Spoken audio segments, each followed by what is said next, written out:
Hello everyone, welcome to my channel. ఇవాళ నేను గోధుమల పాయసం చేద్దాం అనుకుంటున్నాను. గోధుమలు అంటే చూడండి ఇలా ఉంటుంది. ఇది మా శ్రీకాకుళం నర్సంపేట ఏరియాలో చేస్తారండి. మా అత్తయ్య కూడా బాగా చేస్తారు. అక్కడ నుంచి నాకు తెలిసింది దీంతో పాయసం చేస్తారండి. సో నేను ఇవాళ హాఫ్ కప్పు గోధుమ తీసుకున్నాను. ఇది బాగా కడిగేసి సేమ్ మెజర్మెంట్ అదే కప్పుతోని 3 కప్స్ వాటర్ వేసి ఒక హాఫ్ అన్ అవర్ లేకపోతే 1 అవర్ నానబెట్టుకోవాలి. దాని తర్వాత అదిగో కుక్కర్లో పెట్టేసి పొయ్యి వెలిగించి అది ఒక 3-4 విజిల్స్ ఇచ్చి స్లోలో పెట్టి ఉడికించుకోవాలి. సో అది ఉడికిన తర్వాత ఇలా ఉంటుందండి. ఈ కన్సిస్టెన్సీ ఇలా ఉంటుంది. దీంట్లో మనం కావాల్సినంత పాలు వేసుకోవాలి.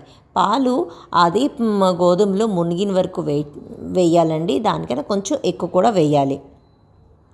అప్పుడే అది బాగా బాయిల్ అయ్యి మిక్స్ అవుతుంది గోధుమలు ఇంకా పాలు. సో అది పాలు వేసిన తర్వాత చూడండి ఇలా కన్సిస్టెన్సీలో ఉంటుంది. ఎక్కువ కాదు తక్కువ కాదు.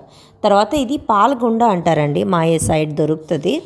ముందు చాలా రేర్గా దొరికేది. ఇప్పుడు అన్ని స్టోర్స్లో దొరుకుతున్నాయి, కిరాణా స్టోర్స్లోని.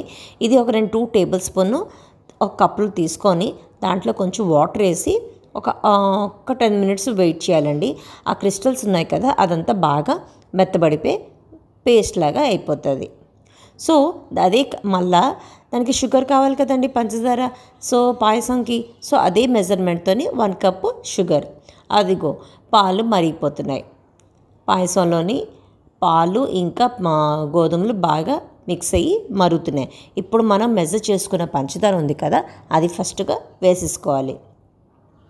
వేసేసుకొని అది బాగా మెల్ట్ అయిన వరకు అదే కరిగే వరకు వెయిట్ చేయాలి.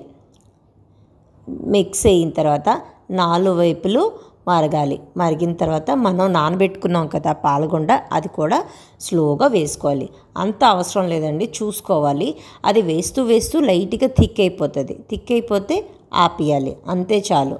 సో చూడండి నాది చిక్కబడిపోయింది కదా. సో నేను ఇంకా ఆపేసాను. ఇంకా సో అది రెడీ అయిపోయింది. ఇంకా వేడి వేడిగా గోధుమ పాయసం ఎంజాయ్ చేయండి. బాయ్.